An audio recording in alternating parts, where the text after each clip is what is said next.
Thank you, Mr. Speaker. Members, we talked about this a great deal, and we only get 10 minutes today, so I want to get to the point. The question we must all ask ourselves is, does elective abortion unjustly take the life of a defenseless human being? Yes or no? To answer that question, we can also ask ourselves an even more simple one, which is the unborn a member of the human family? Once again, yes or no? They are or they are not. If they are, then electively terminating his or her life would appear to be a serious moral injustice. If no, then it's a medical procedure simply akin to pulling a tooth. Answer that question for yourself, but before you vote, please know that based on any way that you look at the question, scientifically, perhaps religiously, or just plain logically, it requires serious mental gymnastics to find even remote justification to show that babies are not human people, and thus, some do not deserve a birthday based on an elective decision. For many, all they need to do is look at a 3D image of their own child in the womb, or feel that child kick or respond to mom or dad's voice, or move to music, and we can tell that's a human being inside. And so, if the unborn are growing humans in the same way that a toddler is a human, but yet still growing and maturing, and then we shouldn't kill a baby in the womb in this name of choice any more than we would a toddler. Again, this debate is about one question: what is the unborn? Are they human? Are they members of the human family? We are not the first to debate a question like this: what is a person? What is a human? Or do all people have the equal right to life? To illustrate the point, I'll remind you of the story I told on Saturday in the wee hours of Huck Finn, where Aunt Sally in the book Huck Finn learns of a riverboat explosion. She appears very worried and asks Huck if anyone was hurt. His answer is, shockingly, no, but one inward got killed. In sickening fashion, she immediately appears relieved and says, well, that's good, because sometimes people can get hurt. It was just assumed in a horrific and evil fashion that the black man that was killed was not a human person.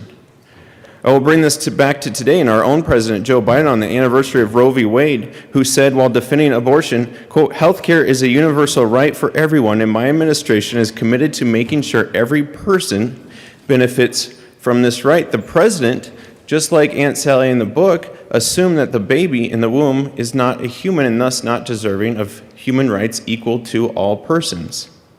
I recall another president, Abraham Lincoln, who had similar debates about what is a human when debating pro-slavery Democrats. And the act of abortion, of course, very different than slavery. But again, the question is, what is a person? What rights do they have? You see, the proponents of slavery would base their justification on the premise that a black man is different than a white man and thus deserves less rights. And Lincoln's answer was basically a snarky teenager, so what? You see, the question isn't are there differences, the question is do those differences matter? And do they matter enough in Lincoln's time to justify one person enslaving another, or in our time, one person electively ending the life of another? To borrow from Lincoln's closing argument from a debate in 1854, he said, you say man A is white and man B is black, so it is skin color then that matters, and the lighter having the right to enslave the darker. Take care to reconsider that position, because by this rule, you should be the slave to the first person you meet with fairer skin than your own. So you do not mean skin color exactly, but it is a question of intellect that you argue. That intellectually whites are somehow superior to blacks and therefore have the right to enslave them. Take care again, by this rule, you are to be a slave to the first person you meet with an intellect superior to your own.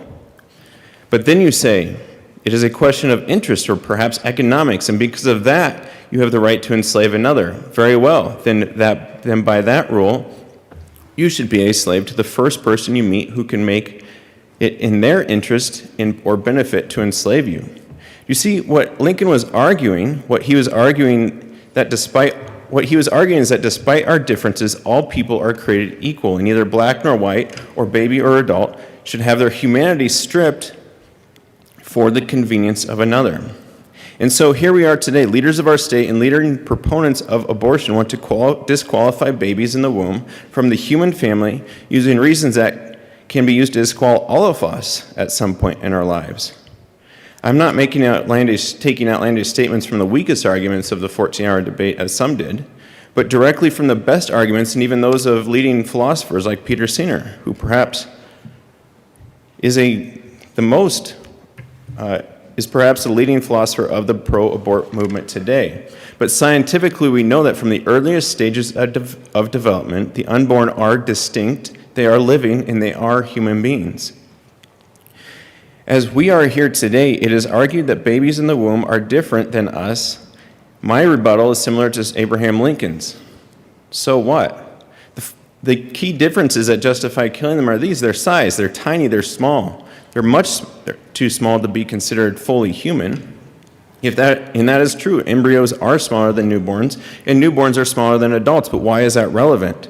Do we really want to argue that our humanity is somehow based on size, and thus large people are more human and deserve a right to life more than small ones? Men are generally larger than women, but that doesn't mean that men deserve more rights. Of course not. Size does not equal inherent value.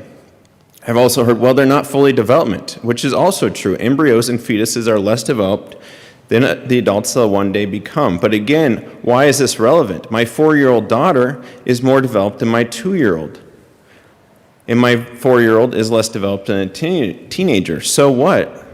Our children do not have more of a right to life than their younger siblings, just based on age? Of course not. You, me, teenagers, babies, preborn babies, have everything that is needed to grow and live within themselves when nutrition and oxygen are available. So people say, some people say that higher mental abilities or self-awareness makes one human. But if that is true, then newborns don't qualify as viable human beings. 6-week-year-old infants lack the immediate capacity to perform human high mental functions, as do those in a reversibly comatose, the extremely sleep-deprived, we can relate, or those with Alzheimer's disease or similar cognitive functions. Here's another. The baby is in the womb but not outside. But members, where you are has no bearing on who you are. Does our value change when you cross the street or travel into outer space? Of course not. So how can a journey 8 inches down the birth canal suddenly change the essential nature of the unborn from non-human to suddenly human? If the unborn are not already human, merely changing their location can't make them suddenly more valuable. Interestingly enough, Peter Singer agrees with this, though we come to very different conclusions as to what that means. I've heard they're completely dependent on their mom to live. Well, that is true for babies of many ages, and at some point it will be true of all of us. If total self-viability is what makes us human, then there are many among us who could be stripped of the right of life. In short, it is far more reasonable to argue that although humans differ immensely with respect to our talents, accomplishments, degrees of development, all humans are nevertheless equal because they share a common human nature and deserve basic right to life. I find it ironic that even in the definition of reproductive health care, that the phrase all stages of life is included. So with this admission that the fetus or baby has life, and yet there is no thought given to denying that person of life because they are in a stage of life. Now, I am running out of time here. I really wanted to tackle a couple of the key arguments for the bill. One was every child should be wanted. I will simply say, since when has anyone's right to life depended on another wanting them? And that doesn't even take into consideration the endless list of folks who want to adopt. And then it was also said that we need this bill because overpopulation is a serious problem. That was said 48 hours ago right here. I will just say Thanos would agree with you, but Thanos was wrong. And so with my last minute here, Mr. Speaker, I will say I am pro-life because it's wrong to intentionally kill innocent human beings. And the science of embryology is clear that from the earliest stages of development, you were a distinct, living, and whole human being. You weren't part of another human being like a tooth in a mouth or fingernails on my hands. You were already a whole living member of the human family, even though you had yet to grow and mature. And you know what else? There is essentially no difference between the embryo you were and the adult you are today that would justify killing you back then. Differences in size, age, level of development, location, or degree of dependency are not good reasons to say we can kill you then, but not now. Once again, Mr. Speaker, the key question is, does elective abortion unjustly take the life of a defenseless human being? Thank you, Mr. Speaker. Everyone deserves a birthday. Thank you, Representative Van Winkle.